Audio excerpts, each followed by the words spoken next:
사도행전 5장 33절에서 42절 말씀, 저와 여러분 한 절씩 교독하고 마지막 절 함께 있습니다. 제가 먼저 33절 읽겠습니다.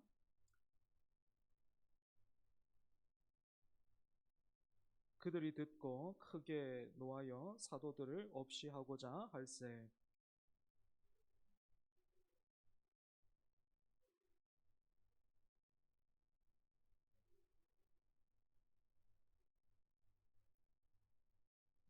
말하되 이스라엘 사람들아, 너희가 이 사람들에게 대하여 어떻게 하려는지 조심하라.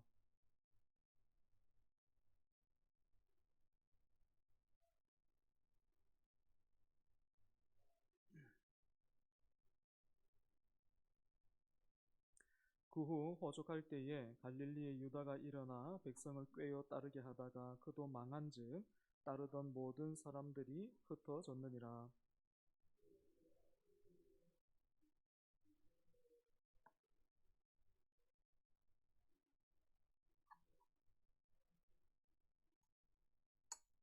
만일 하나님께로부터 났으면 너희가 그들을 무너뜨릴 수 없겠고 도리어 하나님을 대적하는 자가 될까 하노라 하니,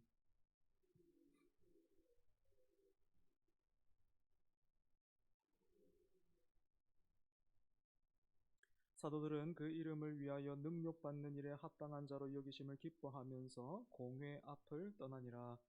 그들이 날마다 성전에 있든지 집에 있든지 예수는 그리스도라라고 가르치기와 전도하기를 그치지 아니하니라. 아멘. 몇 주에 걸쳐서 초대교회가 굉장한 위협 가운데 있었던 일을 함께 보고 있습니다. 예수님을 시기했던 종교 지도자들이 예수님의 이름을 전하고 또 그 이름으로 일하던 사도들 역시도 시기해서 어떤 일 했습니까? 사도들을 잡아다가 옥에 가두었죠. 사도행전 4장에서는 베드로와 요한이 투옥되었다면 5장으로 넘어와서는 이제 더 많은 사도들이 옥에 갇히게 된 것입니다. 그런데 이렇게 갇혔던 장소를 보면 차이가 있습니다. 4장에서는 일종의 임시 구금 장소에 갇혀 있었다면 5장에서는요, 공공감옥이라 이렇게 부르는 장소에 사람들이 갇혔습니다. 이 공공감옥이 어떤 곳이었냐면 도둑이나 살인자나 강도들이 갇혀 있던 그런 감옥이었습니다. 왜 종교 지도자들이 아무 죄가 없는, 사실 지금 죄가 밝혀지지도 않은 상태인데 그 사도들을 이런 공공감옥에 가두었을까요? 사도들을 시기하는 마음에 이 도둑, 강도 뭐 이런 사람과 같이 취급을 하면서 이 사도들에게 수치심을 안겨주려고 했던 것입니다. 그런데 사도들이 이렇게 갇힌 날 밤에 어떤 일이 일어났습니까? 하나님께서 천사를 통해서 사도들을 그 수치의 자리에서 끌어내셨습니다. 그래서 다음날 새벽에 종교 지도자들이 신문하기 위해서 옥에 갇혀 있는 줄로만 알았던 사도들을 다시 끌어오라, 그렇게 사람을 보냈는데요. 그렇게 사도들을 찾아간 사람들은 텅 빈 옥을 보게 됐습니다. 분명히 공동 감옥으로 들어가는 입구에는 지키는 사람이 있었고 옥문도 잠겨 있었는데 사람은 사라져 버린 겁니다. 부활하신 예수님의 무덤이 비어 있었던 것처럼 그 부활의 능력을 전하던 사도들이 갇힌 감옥도 그렇게 비어 있었던 것입니다. 죽음이 예수님을 가둘 수 없었듯이 세상의 어떤 옥문도 생명의 말씀을 가두지 못하는 거죠. 그런데 여러분, 이렇게 놀라운 기적을 통해서 갇혀있던 사도를 이끌어내신 하나님께서 천사를 통해서 사도들에게 어떤 말씀 주셨습니까? 이제 멀리 도망가라.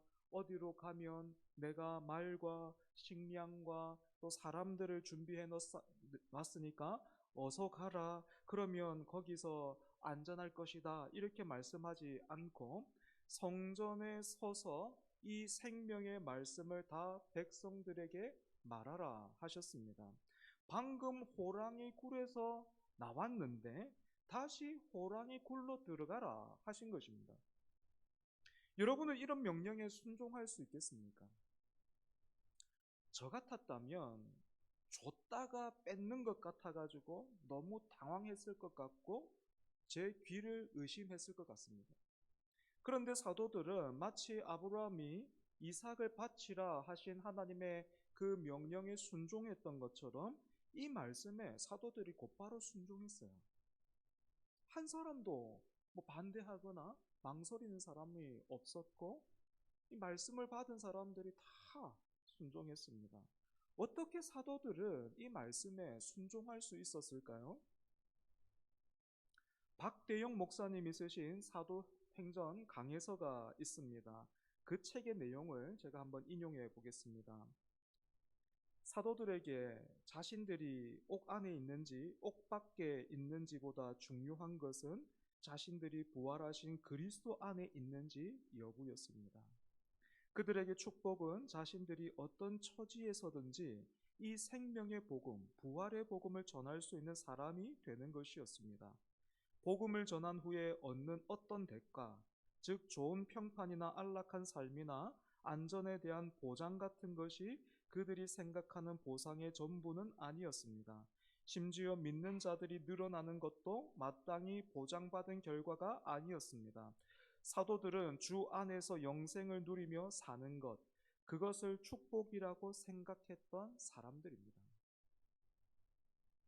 여러분, 이런 제자의 삶을 두고 산상수훈에서 우리 주님은 이렇게 말씀하셨습니다. 마태복음 7장 13절에서 14절입니다. 좁은 문으로 들어가라. 멸망으로 인도하는 문은 크고 그 길이 넓어 그리로 들어가는 자가 많고 생명으로 인도하는 문은 좁고 길이 협착하여 찾는 자가 적음이라. 산상수훈의 이 말씀을 아마도 오늘 예배 참석하신 분들 거의 다 알고 계실 겁니다. 그런데 저를 포함해서 대부분은 14절 뒤에 이런 내용을 덧붙이는 것 같아요. 좁은 문, 좁은 길로 들어가라. 그러면 얼마 지나지 않아서 넓은 길에 복도 주실 것이다. 하지만 여러분, 공동 감옥에서 풀려 나와서 성전으로 가라 하신 말씀에 순종했던 사도들이 어떤 일 당했습니까? 또다시 잡혔습니다. 당연한 거죠. 그죠? 그리고 이어지는 신문에서도 사도들은 굴하지 않았고 종교 지도자들에게 또다시 이제 생명의 복음을 전해요. 그죠? 너희가 예수 그리스도를 십자가에 못 박았다. 하지만 하나님이 그를 다시 살리셨고 주와 임금이 되게 하셨다. 이렇게 전했죠. 그러니 어서 예수 그리스도를 믿어 죄 사함과 회개함의 복을 받으라. 이렇게 도전하지 않았습니까? 이러다가 어떻게 됐습니까? 오늘 본문 33절이에요. 그들이 듣고 크게 노하여 사도들을 없이 하고자 할세. 종교 지도자들은 사도들을 공공 감옥에 가둬서 협박하고 수치심을 안겨주려고 했는데, 그래서 자기 앞에서 고개를 못 들게 만들려고 했는데, 되려 사도들을 통해서 회개하고 죄 사함을 받으라 라는 이 말을 듣자 이 사람들이 그만 폭발하고 말았던 것입니다. 그래서 이제 분위기가 어떻게 됩니까? 훗날 그 스데반 집사님이 순교하게 됐던 것처럼 당장에라도 이제 돌팔매가 시작돼도 전혀 이상하지 않는 그런 분위기가 됐습니다. 여러분, 이게요, 좁은 문, 좁은 길을 간 대가입니다. 우리의 얄팍한 계산이나 기대와는 다르게 좁은 문, 좁은 길은 더 넓은 길, 아니면 고속도로 같은 인생을 살 수 있는 입구가 아니었던 것이죠. 하지만 여러분, 이 길을 가는 사람들을 지켜보시고 또 귀하게 여기실 뿐만 아니고 함께하는 분이 계십니다. 바로 복되고 거룩하신 삼위일체의 하나님이십니다. 그리고 하나님이 어떻게 일하시는지 한번 보십시오. 34절입니다. 바리새인 가말리엘은 율법 교사로 모든 백성에게 존경을 받는 자라. 공회 중에 일어나 명하여 사도들을 잠깐 밖에 나가게 하고. 절체절명의 위기의 순간에 사도 바울의 스승으로도 알려져 있는 그 유명한 가말리엘이 등장했습니다.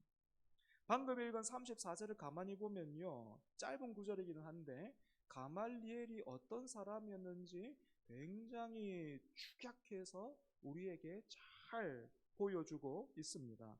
가말리엘이 어떤 사람이었습니까? 가말리엘은 먼저 바리새인이었습니다. 율법을 연구할 뿐만 아니고 율법을 실천하는 일에 있어서도 굉장한 열정을 가진 사람으로서 가말리엘은 일부 사람들로부터 인정을 받고 존경을 받던 사람이 아니고 모든 백성에게 존경을 받고 있었던 인물입니다. 그래서 가말리엘 사후에 이렇게까지 말하는 사람이 있었습니다. 원로 랍비 가말리엘이 죽었을 때 율법의 영광은 사라지게 되었으며 순결과 절제도 죽었다.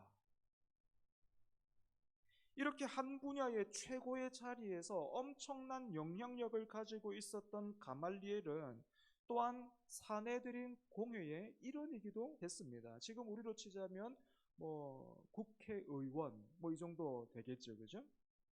그런데 단순히 그 사내들인 공회의 일원 그 몇 명의 한 70인 정도로 구성이 됐었는데 그 중에서 한 명 이 정도가 아니고 지금 분위기가 어떻다고요?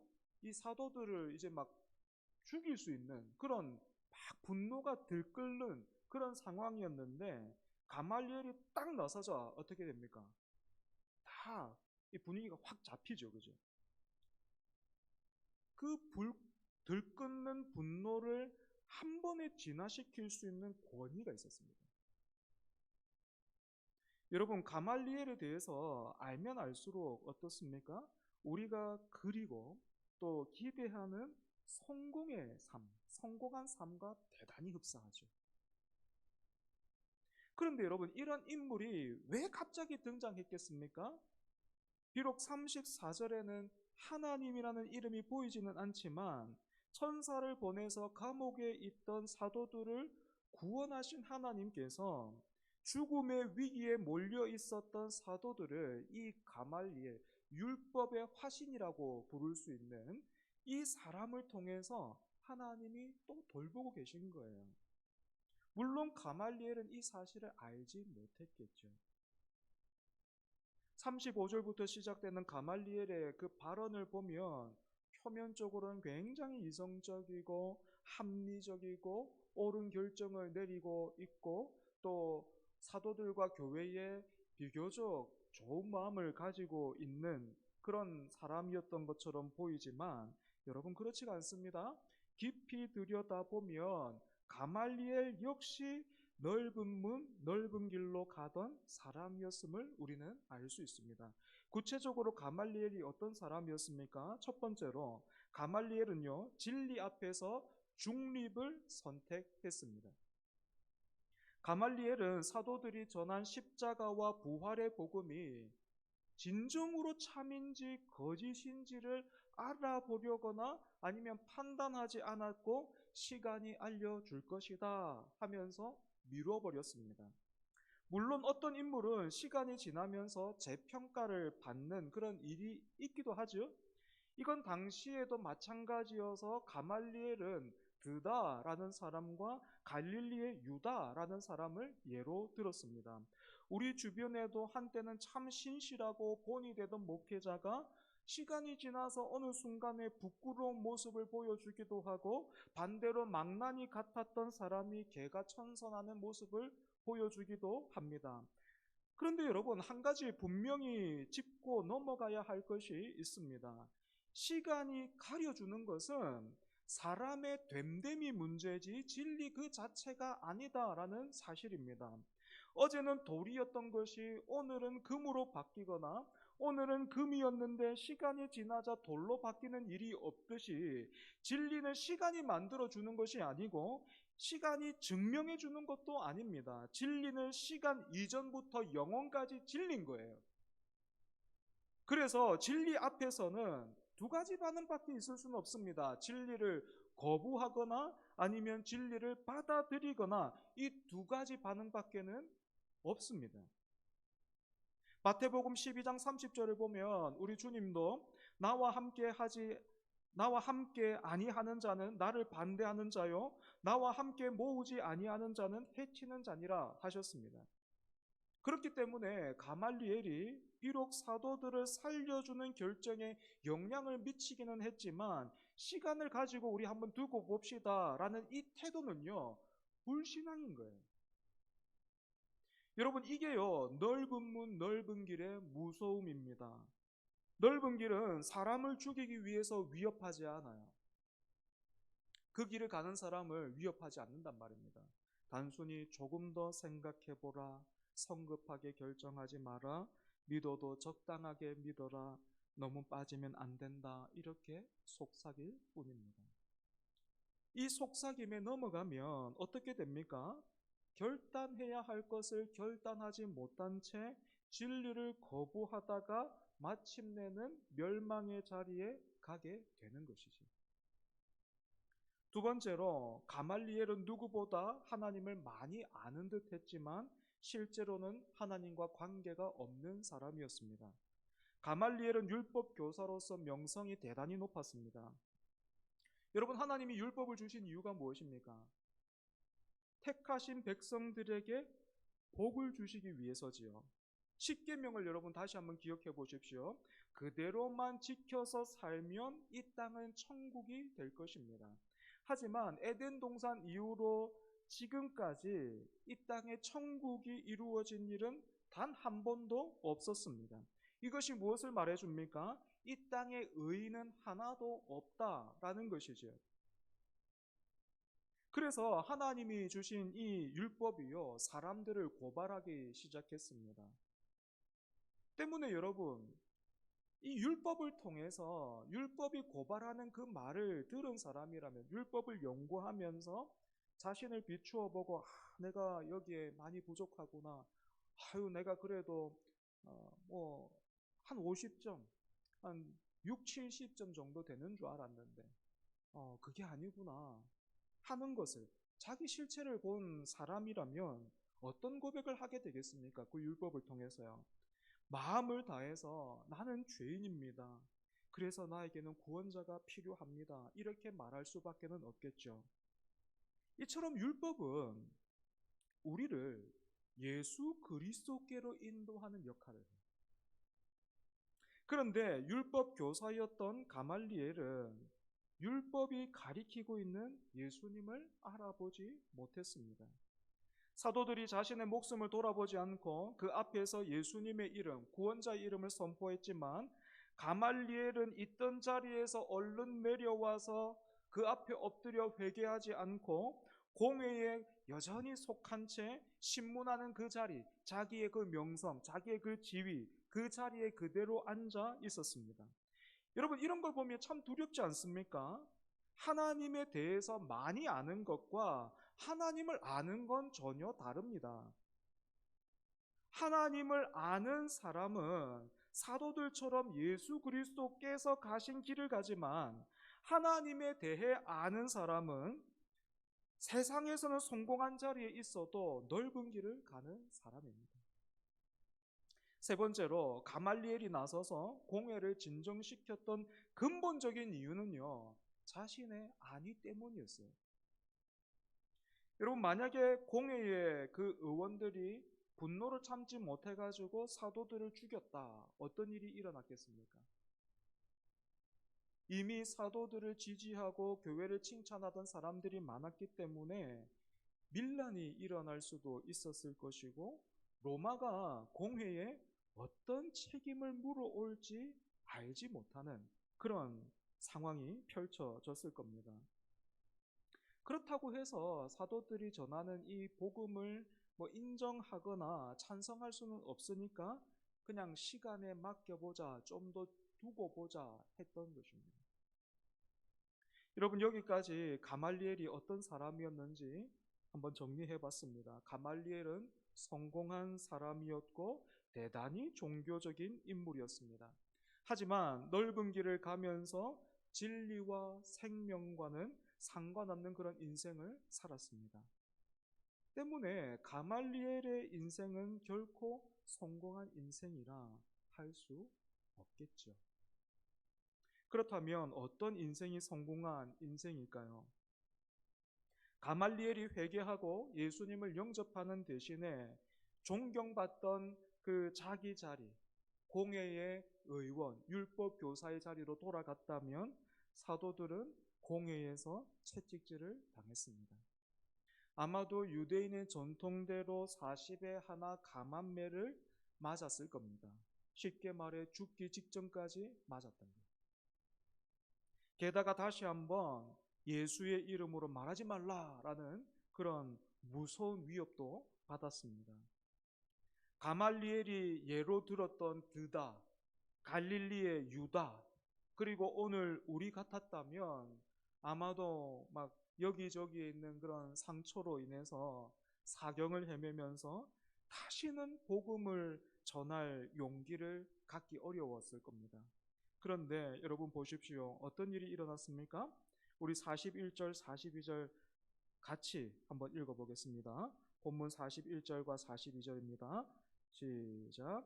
사도들이 그 이름을 위하여 능욕받는 일에 합당한 자로 여기심을 기뻐하면서 공회 앞을 떠나니라. 그들이 날마다 성전에 있든지 집에 있든지 예수는 그리스도라고 가르치기와 전도하기를 그치지 아니하니라. 아멘. 채찍에 맞아서 여기저기에 살이 찢겨진 채 피범벅이 된 사람들이 매 앞에서 비굴해지거나 아픔과 억울함으로 인해서 비명을 지르고 통곡하는 대신에 지금 이 사람들 어떻게 하고 있습니까? 사도들이 어떻게 하고 있어요? 고통 속에서 기뻐했어요. 여러분, 이 기쁨이 도대체 어디서 온 겁니까? 그 이름을 위하여 능욕받는 일에 합당한 자로 여기심을 기뻐했다. 이렇게 되어 있습니다. 여러분, 우리나라 문화와 유대인들의 문화가 좀 비슷한 점이 있는데, 당시에는요, 수치와 명예가 대단히 중요했습니다. 우리나라도 이 명예가 굉장히 중요한 문화잖아요. 그죠? 유대인들도요, 수치, 명예, 대단히 중요했습니다. 종교 지도자들이 사도들을 흉악범들이 있던 공공감옥에 가두고 책찍질을 했던 것도 수치를 주어서 고개를 들고 다니지 못하게 하기 위해서였습니다. 그런데 사도들은 예수님의 이름을 위해서라면 수치와 고통도 기쁘게 여겼습니다. 세상의 문화와 가치를 뒤엎었고 새로운 정의를 이 사람들이 보여줬던 거죠. 여러분, 사도들이 어떻게 기뻐할 수 있었을까요? 히브리서 12장 2절 말씀입니다. 믿음의 주요 또 온전하게 하시는 이인 예수를 바라보자. 그는 그 앞에 있는 기쁨을 위하여 십자가를 참으사 부끄러움을 개의치 아니하시더니 하나님 보좌 우편에 앉으셨느니라. 사도들은 십자가의 길을 가신 예수님, 그리고 말씀하신 대로 부활하신 주님을 바라봤습니다. 주님을 바라보니 자기의 몸을 휘감고 있는 채찍의 고통이 비명과 억울함의 이유가 되지 않고 오히려 내가 지금 주님의 길을 동참하고 있는 거구나. 내가 지금 잘 믿고 있는 것이구나. 잘 살고 있네. 그 증거가 되었던 것입니다. 그리고 이 기쁨은 한번 웃고 마는 것과는 전혀 달라가지고요, 능력으로 임했습니다. 그래서 사도들은 위협에도 불구하고 날마다요, 성전에 있든지 집에 있든지 예수는 그리스도라고 가르치기와 전도하기를 그치지 않았습니다. 비록 불신앙에 속한 가말리엘의 말이었지만 정말로 사도들이 감당했던 일은 사람으로부터 난 게 아니고 하나님께로부터 난, 하나님이 시작하신 그런 일이었던 거죠. 말씀을 정리하겠습니다. 본문을 통해서 우리 두 인생 봤습니다. 하나는 가말리엘이었다면 또 다른 편에는 사도들이 있습니다. 가말리엘은 뛰어난 율법 선생으로서 존경을 받았고 엄청난 영향력을 갖고 있었다면 사도들은 무명이었고 채찍에 맞기까지 했습니다. 둘 중 어느 인생이 성공한 인생입니까? 가말리엘의 이름은 이제 사라져 버렸지만 사도들이 전했던 그 이름, 사도들이 바라보고 붙들었던 그 이름, 예수 그리스도의 이름은 그때부터 지금까지 그리고 앞으로도 이 땅에서뿐만 아니라 영원히 영광 받으시고 다스리십니다. 오늘 이 자리에 가말리엘 같은 사람 없기를 바랍니다. 우리에게 필요한 것은 시간이 아니라 믿음입니다. 말씀에 반응할 수 있는 믿음인 것이지. 그러니 믿음을 구하는 저와 여러분 되어야 하겠습니다. 그리고 또 오늘 교회와 성도들이 잃어버린 능력, 이 기쁨의 능력, 예수 그리스도를 바라보며 그 길을 함께 가면서 누리는 이 기쁨의 능력을 우리가 회복할 수 있으면 좋겠습니다. 소유를 통해서 누리는 기쁨밖에 몰랐다면 사도들이 그랬던 것처럼 예수님을 바라보면서 내가 예수님을 제대로 믿고 있구나 하는 것을 깨달을 때 오는 그 기쁨을 회복하는 저와 여러분 되기를 바랍니다. 우리 말씀 기억하면서 함께 찬송합니다.